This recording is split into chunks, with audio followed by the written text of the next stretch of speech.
Hello, beloveds. Today we are going to explore the topic of intuition, uh, the inner knowing that guides us. We always talk about intuition, that thing that asks us to do something and we don't know why, but we fight it most of the time. But then there are times we just listen to it and we know that this is the best thing that is I've done or the best decision I've made because the intuition and we follow the intuition. So intuition is often described as the ability to understand or know something without the need for conscious reasoning or logical thought. And it's exactly what like I just said now, where you need to do something, you're supposed to do something, but you know, um, you don't know the why, It's like instinctive. It's an innate understanding of things and it's from within us, like it's deep within us. It guides our decisions, our actions, our perspective, on our feelings, our insights, or anything that, or impressions that we may not be, impressions that may not be immediate, explain, that it can be explained immediately by the mind, So, almost want to say by the conscious mind, because the conscious mind is the one that wants to explain things, you know, and the subconscious mind knows why it's doing this, and the unconscious mind knows exactly why it's doing this. So intuition actually comes from that a subconscious mind that guides us, and lets us and shows us and the best path of what we need to do or how we need to do things, While intuition is often associated with the mystical or spiritual, it is a fundamental it is fundamental to human cognition and decision making, and it's sometimes referred to as gut feeling or the inner voice or the hunch. But regardless of the terminology, it does play an important role in how we navigate life, So we can call it whatever we want to call it. It's still intuition, It's still that thing, it's still that voice in your head that uh, you don't know where it comes from, but it's coming from, a deep and a place of, is it wisdom, like it's a wise voice that what we need to learn is we need to amplify it within us, It is known, intuition is known as a non-rational knowledge, because it transcends the usual logical processes of the conscious mind, and it comes from an internal knowing that often feels like an immediate insight or realization, that aha moment. It's an aha moment because your subconscious mind did all that processing in the background, and it gave you an aha moment that, okay, just do this, And sometimes the aha moment comes later and not at that moment because the conscious mind still hasn't processed what's going on, This knowing may manifest as a sudden idea or feeling in the body, that, I get this feeling, even a certainty about a person, situation, or decision. Unlike when you're thinking now rationally, this person, you process information, sequentially, and analytically. There must be logic, there must be reasoning. Intuition operates completely differently, but it's also, what's nice about it, it's holistic. It takes a lot of information from past experiences, emotions, awareness, and all the observations that you had that the conscious mind might, overlook. And the thing about that, the subconscious mind, I think it can process billions of bits of information per second, where the conscious mind, I think it's like 40,000 or 20,000, but it analyzes a fraction of what your subconscious mind can analyze. So when your intuition comes in and kicks in, you must know that it's almost like your I'm not saying this, but your subconscious mind is almost like ChatGPT, where you just ask it a question, it does everything. Where then our mind is like I almost want to say an Excel spreadsheet that we have to write, but no, it's not like that. So yeah, it's your subconscious mind is what AI is. So if you know AI, that's what your subconscious mind is. And when now you get the answer, when your intuition comes, it's like your AI, your artificial intelligence, is giving you that response similar to what DeepSeek or ChatGPT would give to you. you know. Um, so the intuitive knowledge is believed to arise from the subconscious mind, and I've said that, which it has a lot of information and a lot of data within it, and a lot of information, observations, and also from past lifetimes, because that is connected to your soul. It's from so many places that when now it does all this processing and gives you the information that you need at that moment, trust you, it is the best version of that information. It's the best version of that outcome or any outcome of or scenario, and also it takes in things that the conscious mind can't even yo, yeah, the conscious mind is limited. So there are things the subconscious mind does that it's way beyond what the conscious mind can comprehend. And I mean, the other day I had a moment of how time was literally not linear. That my conscious brain processed something that made it realize that time is not linear. That I got something. Yo, no, even I now consciously can't explain what happened to me. But at that moment is my biggest aha moment. That um, what happened on, let's say, the 5th of February 2025 is something that was explained to me on the 24th of March 2024. But then I had to go through a series of things just for time to go backwards for me to understand a certain moment. Oh, it was really like Interstellar, the Inception, and Tenet and the Matrix all in one. It was mind blowing, I must say. you know. And when we tap into like this now, this intuition, this subconscious mind, um, the the intuition brings in important information to the forefront, which as I said with this, you can't articulate it. Like guys, I can't articulate what happened to me, but all I know is that I went through a series that was not linear about time, where I kind of quantum jumped to different timelines.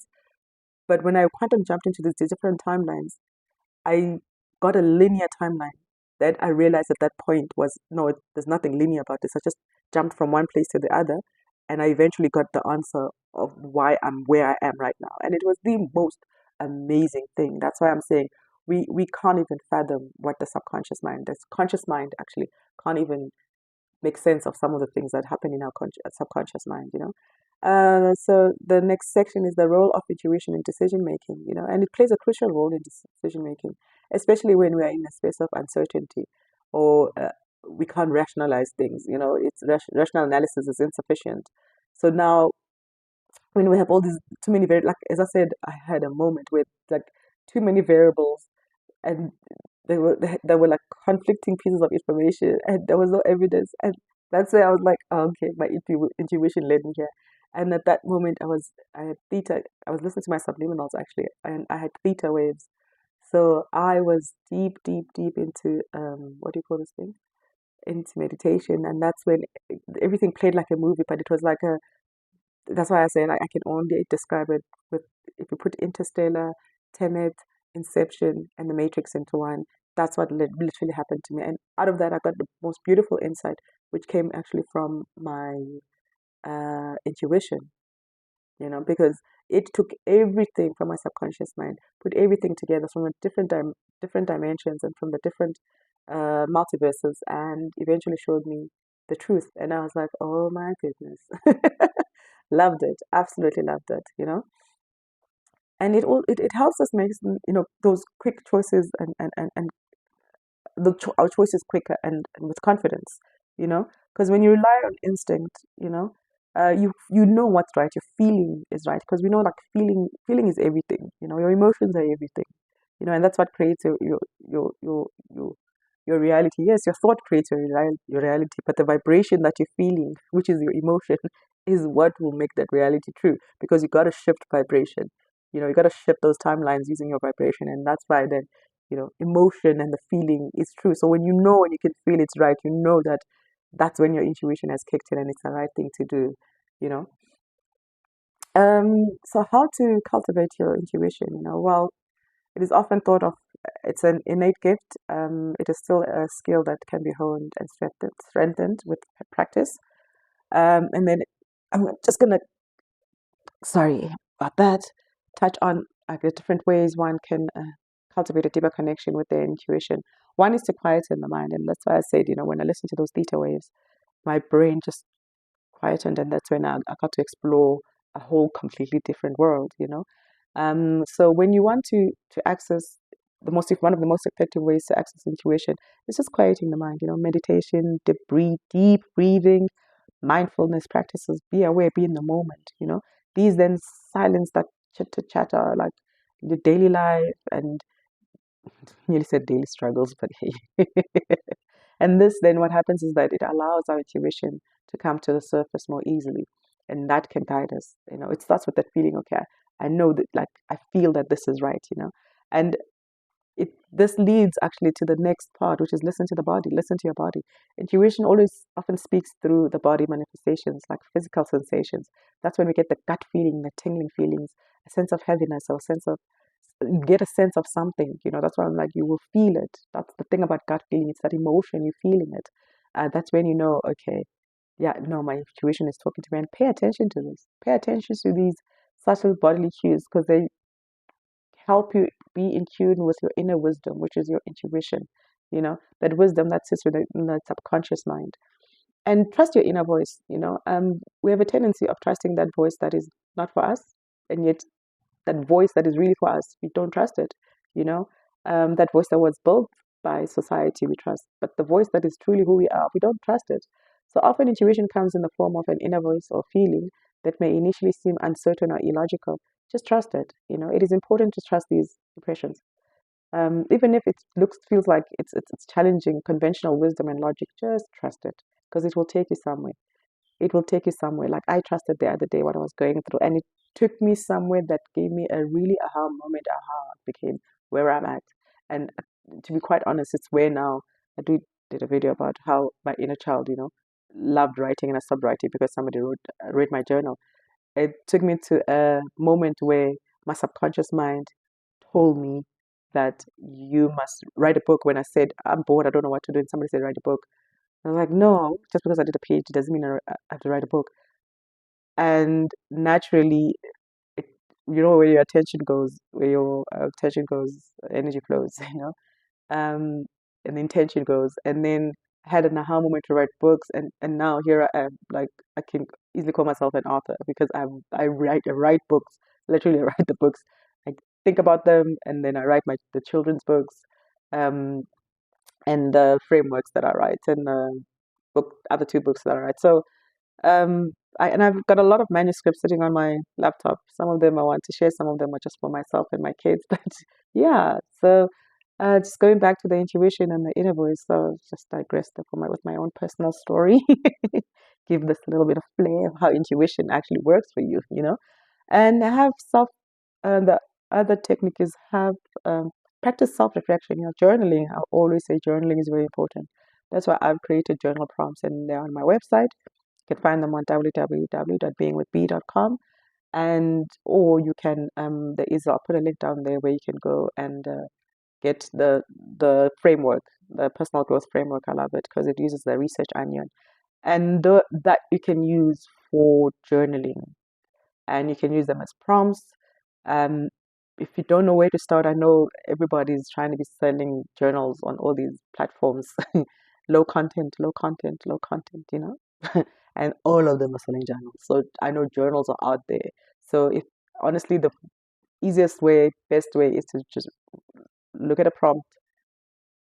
Don't think about it. Don't think about it, but always don't think about it and just write and write how you feel, and that will also guide you. And after that, you will actually start asking yourself your own questions. That's why I really love journaling because it will give you like you will self-reflect. It can help you connect with your inner world. You gain clarity, and that's when also you strengthen your intuition because you get these intuitive insights. So writing down your feelings, thoughts, and experiences may reveal certain patterns that you will inform, the decisions you'll make in the future. So you'll start seeing that. Wait, I feel like I feel like I wrote about this. Okay, the last time I wrote about it, and also it's a nice way for you to track and monitor, you know, um, how your personal growth is. So I've gotten to a point when I started this, I didn't know what I was doing it for. Intuition said do something. I did like affirmation cards at first. I wanted to sell them. I sold them. Then I didn't sell them. Then something said give them for free. But I'm like, I need money. But it's like, no, give them for free. They're enabling people's personal growth. They're enablers, you know. And all that you give is enabling people's growth. You will do what you need to do when it's time for you to do what you need to do. So enable people to grow. So I'm all about personal growth. Hence my favorite saying, there's no such thing as a bad experience, a good experience in life. Just experiences that we learn, we heal, and we grow from. So we must always have, I believe, strive for a growth mindset, especially in our personal growth, um, journey, that, self improvement, because as souls, we're here to improve ourselves, to expand as souls, to to learn a lot.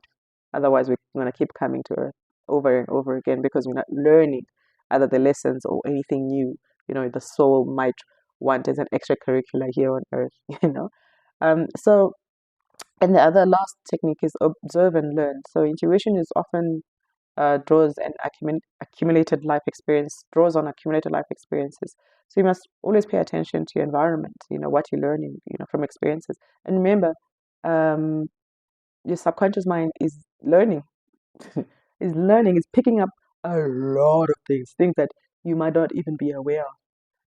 Your subconscious mind is just picking up things, pieces of information. So it's always important to find yourself in environments, that that will enhance your ability to interpret intuitive guidance, but also your environment must fit,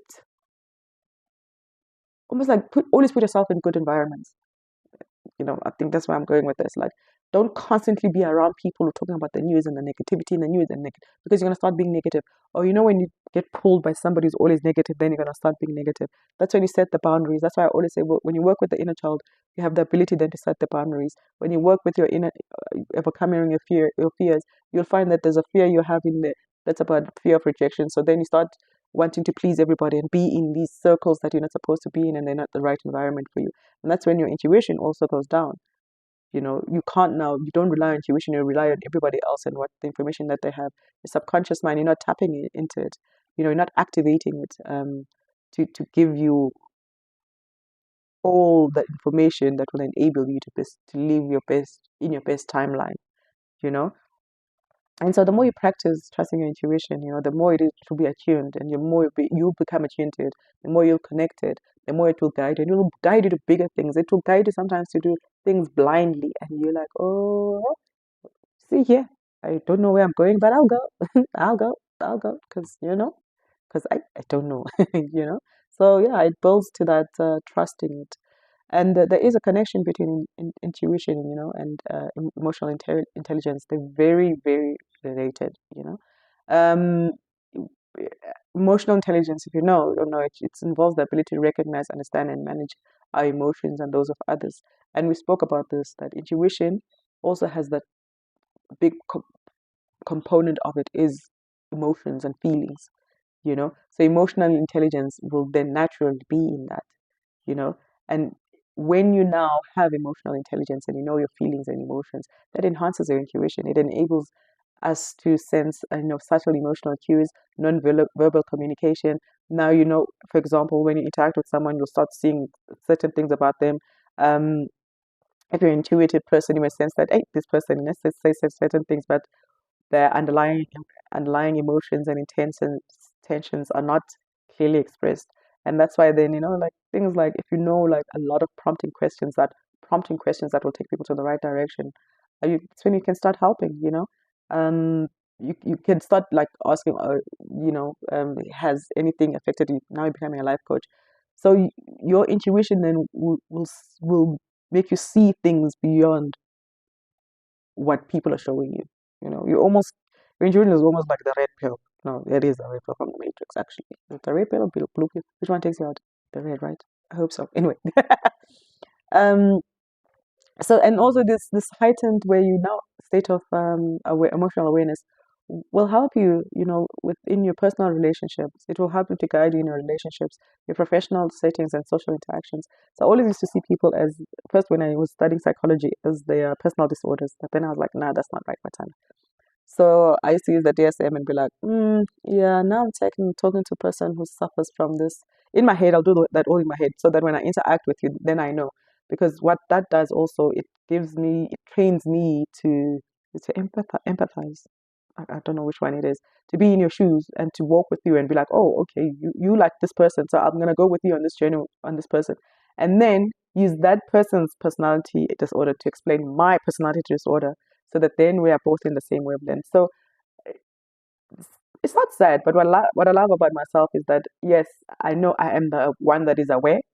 So it is my responsibility to teach. But if I now teach you my personal disorder, using your personal disorder, and you still don't get me, is when then I, like set healthy boundaries, because now it's almost like I've empathized with you, but here's me. Do you see me? No? Oh, okay. It's fine then if you still gonna act the way you do. So that's what I love having that heightened state, of emotional awareness. And now these days I just see people as their inner child because maybe that's where a lot of my focus is on. And I've always find it the cutest thing. So it's amazing. And then you kind of guide the person, not guide, but like, make them aware of certain things like, oh, is this? And when you listen to their stories, you're like, this is the same child that's talking here. So that when you guide them now, you guide them with observation number 1, 2, and 17. Actually say this. So what perhaps do you think of this and the way it is right now? So that's why now I use the inner child. It's amazing, and that one it's playful and it's nice, and we can laugh about it because then you start asking questions about who they were in the child, who said what, and then you'll understand the person, especially when they have that sense of nostalgia, and you're like, no, because you've hit something now beautiful within them. Anyway, let me move on. So if you sorry cultivate this emotional intelligence, integrate it into this intuitive intelligence, you then become that person. You become that person that sees the other person, but please don't see everybody as a personality disorder. Or, I just happen to relate to that. So, in that time I was doing psychology. So that's why now I look at the inner child and my inner child. But I'm okay looking at people that way because that's also when I'll find my tribe and I'll be okay with that. They'll be okay. So, and I also know the people that this wouldn't work with, so I leave it there. Because that does when you integrate your emotional intelligence and your intuitive and awareness, it helps you deal with those situations, the social dynamics. And as I said, it does help you become you decide with empathy now, like your decisions are with empathy, and you build this deeper connection with people. So when I used to do that, really I built that connection. Like I understood them and I explained myself using their eyes. And also when you truly in this higher state of awareness, you stop thinking completely about your ego, because others will be like, but why must you? It's like, no, my ego is gone. So I just had death of the ego, death of the soul. So it's not completely gone though. It's there for, for the good purposes that it's supposed to be there, and others too that I have to still deal with. So majority of it, and as a learner and someone who was curious about other people, and I always see life as an experiment. It was also a nice experiment for me to talk to them, to be like, oh, I see this and I see that. And also, what happens is people are like, you observe that. Oh, you're so aware, because now it's like you see me. So it's that's what I'm saying. You deal with a lot of things by just changing your view, changing things, and seeing the world differently, I guess. So that then when you take your ego out, when you explain yourself to that person, you explain it to their through their eyes, so that they see you then, and all you're asking is, can you see me now, through my eyes? So but if they can't, that's okay, but because that's my state. But whatever they can recognize me, which is also equally okay. you know so when you have this, I mean, for me it's a very powerful tool. It's a very powerful tool for understanding what's happening in our external world, and what is occurring within us and around the people around us and everything around us. Because if I get triggered by that person, and I know that person's let's say personality disorder or inner child stuff, and I really know it, and I've had the discussion. If I'm triggered by that person doing that, then I also have issues because now I'm still being triggered, and I will have to go work on it because there are people in my life. It's like a cycle of this triggering, trust me, and I'm working on it. I'm working on it, where it's like I find myself in the same spot. I found myself like in life. I think there are things that we can't completely heal from, and you see the patterns, and you're like, let's go. Let's repeat this pattern. Let's repeat this pattern. Sorry, that was a side note of how you think you healed until you think you healed until you have your mother for the weekend, especially my mother. But anyway, I move on. So how is intuition used in the spiritual practices? And it's also a key component in spirituality and mystical practices. Um, as we know, it's the third eye and the crown chakra. The third eye, which is connected to the pineal gland, seat of the soul. where now if you open it and you activate it is when you start tapping, really tapping into that subconscious mind, which is then, helps you with your intuition. So we know it's the gateway, and it's connected to higher wisdom, divine guidance, and connection to the spiritual realms. You know, that's when you then um, I guess, on a higher consciousness individual, starting to get ready to 5D, or you're going to 5D, or already in 5D plus, fifth dimension, and your higher vibrational frequencies, because now those are open, So once you open the third eye chakra, and sometimes those could be open, and other places could be closed. Like for me, I couldn't, everything was open except for my throat. I couldn't express the things I was experiencing or the soul and how the world was. Now I'm starting to be, opening up my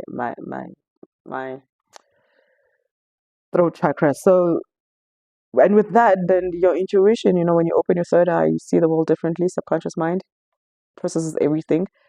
Higher dimensional beings, higher dimension, higher wisdom. Sorry if I call it. And you're connected to those realms. Now you're getting way more, way more information. Now your intuition is skyrocketing. So that's why it's very important to understand intuition, and it is mostly appreciated, if I could say so, in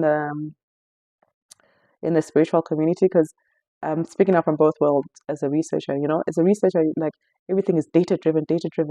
But the sad thing is that sometimes to get to that data driven point, I need to have a hypothesis, and this hypothesis starts with an intuition that I have. There's something that I'm seeing, there's something that I'm feeling, and then I get an hypothesis, then I go test my hypothesis, then I can either prove it, or like it's proved or not proved, then it's like, oh, then we do the science. But it all started with my gut feeling. It's all started with an observation that I had, an emotion that I had, a feeling that I had, you know. And now that feeling has become something that I go and test out there and use the science to test it, whether it exists or not. But it all started with that intuition, and it helps us in a lot, like when we're channeling in the spiritual community. It's everything, when you do a medium, you do divination, tarot, astrology, when you do energy healing, because you do it from your gut, you can sense a lot of things, you know and it gives you access to like guiding and healing information, um for when did you say, for yourself, for others, and mostly I wanted to say for your clients. I don't know why. Maybe a lot of you, the collective, are people with businesses. I don't know, you know.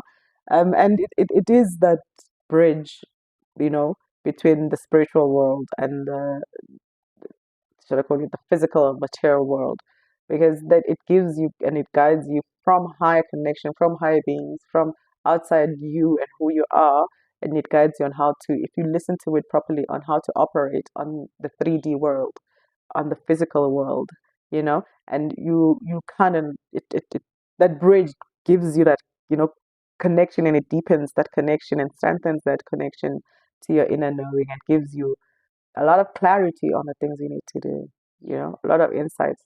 And the weirdest thing, you'll start seeing synchronicities. You start seeing connections, because now you are operating not from your head, not from processing 40,000 bits per whatever, thing second, to processing 4 million, billion, I don't know, I think it's in the billions.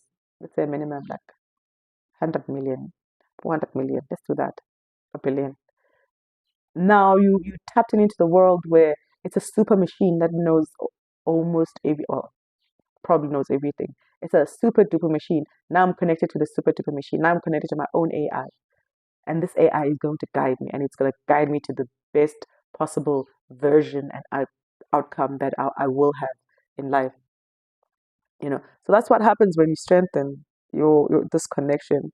Um, it's that aha moment, you know it's that aha moment that now you you become, I don't know, probably that's when people start practicing spirituality, I guess. Start looking into it, that there's more to life.